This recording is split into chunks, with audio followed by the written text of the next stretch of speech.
जय हिंद दोस्तों, स्वागत है आप सभी का हमारे इस YouTube channel student study platform पर। दोस्तों, आज के इस वीडियो में हम बात करेंगे शिक्षा जगत की तमाम बड़ी खबरों के बारे में जो कि आपके लिए अति महत्वपूर्ण है। तो दोस्तों, इस वीडियो को शुरू करने से पहले अगर आप हमारे चैनल पर नए हैं तो चैनल को सब्सक्राइब कर लीजिएगा, साथ ही बेल आइकन जरूर प्रेस कीजिएगा। तो शुरुआत करते हैं आज की पहली बड़ी खबर से। तो पहली बड़ी खबर है बीएसएससी प्रथम इंटर स्तरीय बहाली में अभी तक काउंसलिंग समाप्त हो चुकी है, लेकिन काउंसलिंग के बाद भी हाई कोर्ट का मैटर और बीएसएससी की जो कार्य प्रणाली है उस पर क्या क्या अभी तक हो रहा है उस पर बात करेंगे। तो सबसे पहले बात करते हैं कि बीएसएससी एनसीएल मुद्दे पर अभी तक कोर्ट केस में कहां तक सुनवाई पहुंची है। तो जैसा कि आप सभी को अभी तक पता चल गया होगा कि 11 जनवरी को नेक्स्ट हियरिंग है, लेकिन नेक्स्ट हियरिंग से पहले यानी कि अभी जो 24 की सुनवाई हुई उसमें क्या हुआ, क्या बीएसएससी को जो है कि हाई कोर्ट ने आदेश दिया है कि आप न्यू एनसीएल लीजिए या नहीं लीजिए। तो इन सारी बातों पे बात करेंगे। तो यहाँ देख सकते हैं कि यही ऑर्डर है, आप देख सकेंगे कि 24/12 को यह ऑर्डर जो है कि दिया गया था।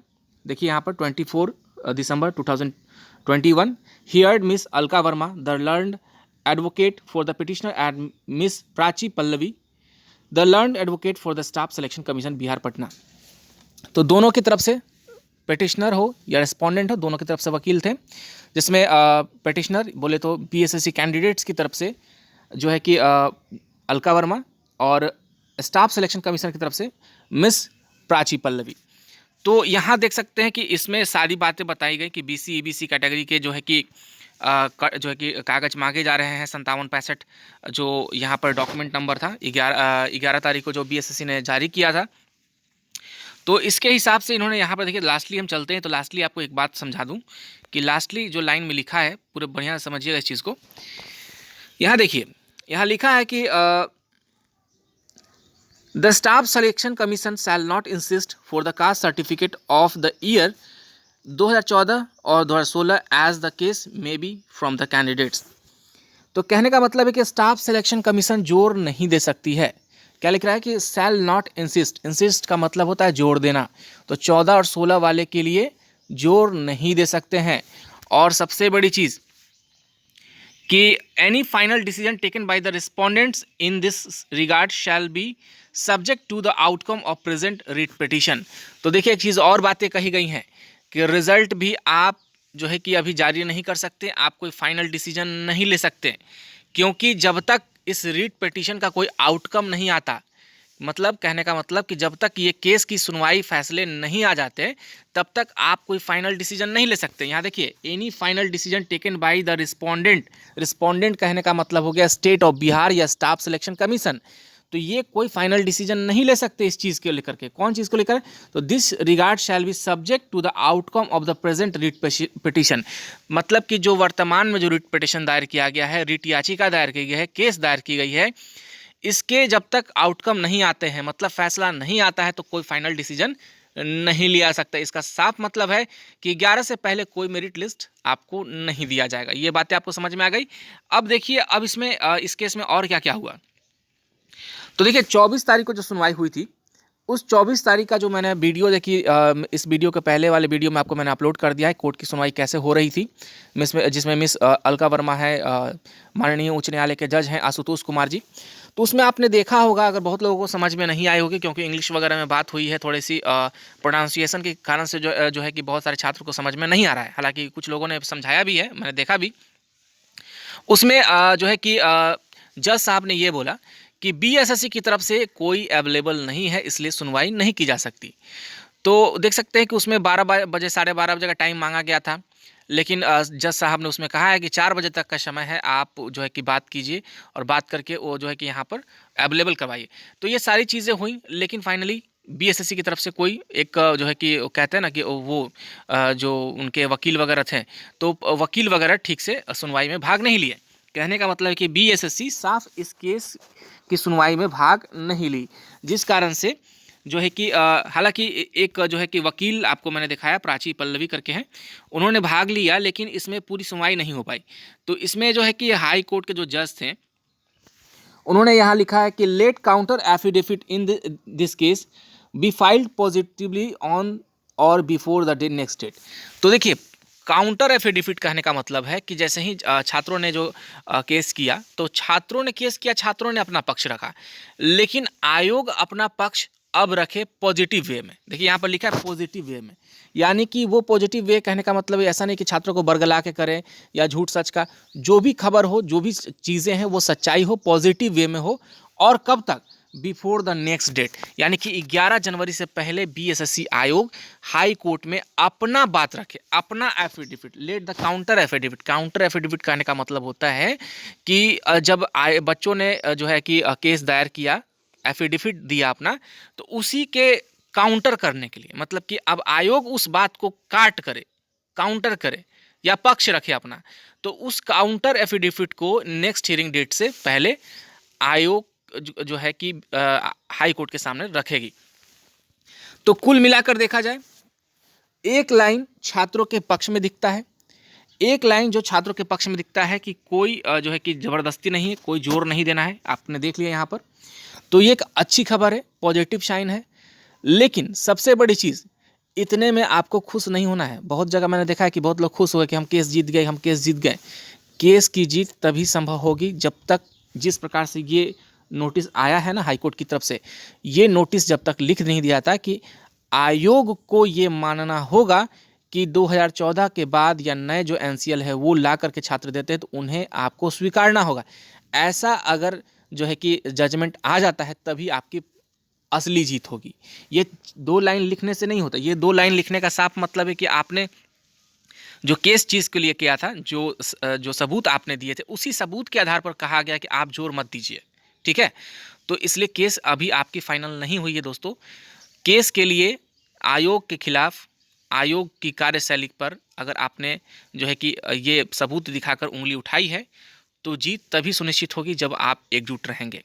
हर जगह मैं देख रहा हूँ कि बहुत लोग भ्रमित कर रहे हैं, जो है कि एनसीएल मुद्दे पर भ्रमित कर रहे हैं चारों तरफ।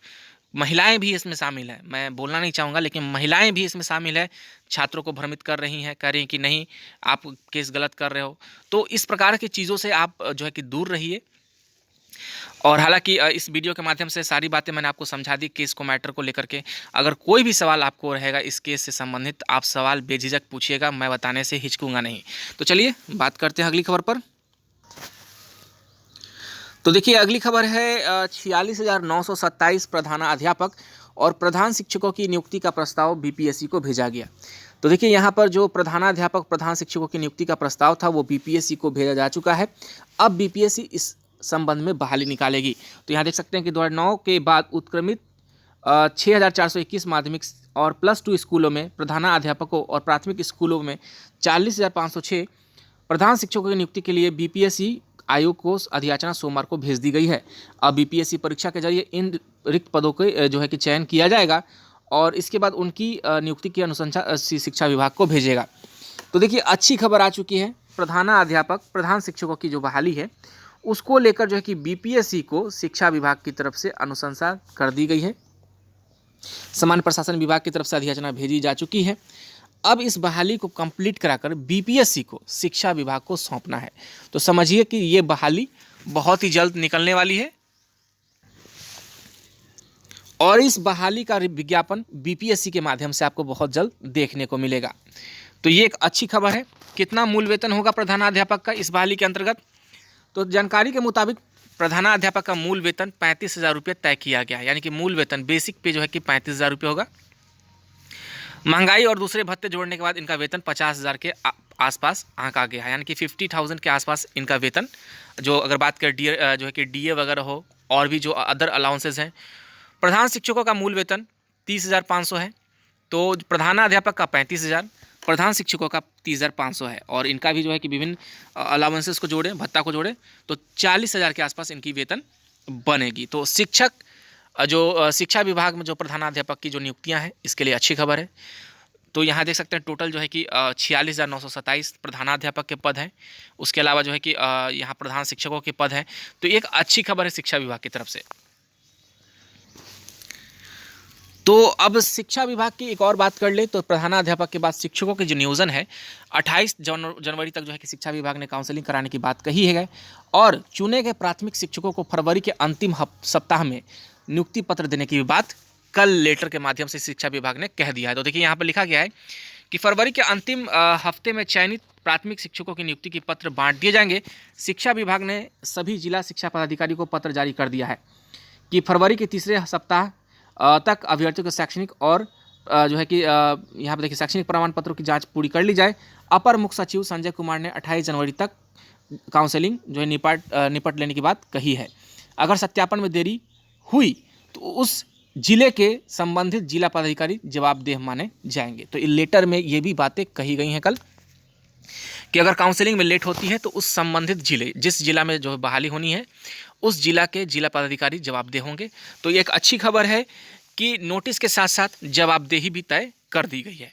तो फरवरी के लास्ट तक आशा कीजिए कि आप सभी को नियुक्ति पत्र मिलेगा, आप समाज में शिक्षक के तौर पर जाने जाएंगे। बात करें अगली खबर पर तो देखिए मद्य निषेध विभाग में संविदा पर रखे जाएंगे 70 सपोर्ट स्टाफ 70 की बहाली यहाँ निकली है। देखिए यहाँ पर रोजगार है क्या है, मद्य निषेध उत्पादन एवं निबंधन विभाग में 70 सपोर्ट स्टाफ की बहाली संविदा पर बहाली होगी। यह बहाली एजेंसी के माध्यम से की जाएगी, जिसके लिए चयन की प्रक्रिया प्रारंभ कर दी है। जानकारी के मुताबिक 70 सपोर्ट स्टाफ 30, जिसमें 30 डाटा एंट्री ऑपरेटर और मल्टीटास्किंग स्टाफ यानी MTS, जबकि 10 स्टेनोग्राफर होंगे। 70 में देखिए 30 जो है कि आपका डाटा एंट्री ऑपरेटर है, मल्टीटास्किंग स्टाफ है, 30 डाटा एंट्री ऑपरेटर है, 30 MTS है, 10 स्टेनोग्राफर है। इतने सारे पद जो है कि इसके लिए निकाली गई है। इनकी नियुक्ति 2 साल के लिए होगी। अधिकारियों के मुताबिक डाटा एंट्री ऑपरेटर के लिए ग्रेजुएशन कर रहे CBSE ICSE से 12वीं और टाइपिंग की जानकारी, और मल्टीटास्किंग स्टाफ के लिए 12वीं पास और कंप्यूटर की जानकारी, तथा स्टेनोग्राफर के लिए ग्रेजुएशन यानी स्नातक के साथ टाइपिंग व स्टेनो में दक्षता होनी अनिवार्य है। तो ये सारी चीज़ें जो है कि योग्यता के तौर पे मांगी गई है। इनको क्रमशः 19,000, 17,200 और 27,000 रुपये का मानदेय मिलेगा। पैसा भी जो है कि अनाउंस किया गया है। चयनित एजेंसी से भविष्य में IT professional, finance executive, legal executive और अकाउंटेंट की भी सेवा ली जा सकती है। तो देखिए मद्य निषेध विभाग ने जो है कि बहाली जो है कि निकालने का फैसला लिया है 70 सपोर्ट स्टाफ के लिए। एजेंसी के माध्यम से 70 लोगों को संविदा पे बहाली निकाली जाएगी। और देखिए यहाँ पर जो है कि आने वाले समय में भी देखिए कुछ अलग अलग पद हैं, इनको भी एजेंसी के माध्यम से भर्ती कराई जाएगी। इसके बाद बात करें सहायक प्राचार्य के लिए 12 जनवरी से जो है कि इंटरव्यू चलेगा। तो देख सकते हैं कि राज्य के विभिन्न महाविद्यालयों और विश्वविद्यालयों में सहायक प्राचार्य अरबी के लिए 12-13 जनवरी को साक्षात्कार होगा, जबकि सहायक प्राचार्य फारसी के लिए 12 से 14 जनवरी तक साक्षात्कार होगा।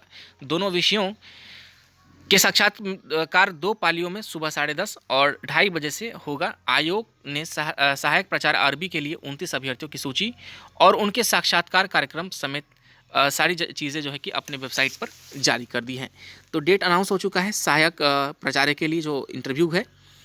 तो चलिए दोस्तों, आज के लिए बस इतना ही। आप सभी का बहुत बहुत धन्यवाद। बाकी की खबरों पाने के लिए आप हमारे चैनल स्टूडेंट स्टडी प्लेटफॉर्म को सब्सक्राइब कीजिए और साथ ही अगर नए हैं तो बेल आइकन जरूर दबाइए। चलिए दोस्तों, आज के लिए बस इतना ही। आप सभी का धन्यवाद।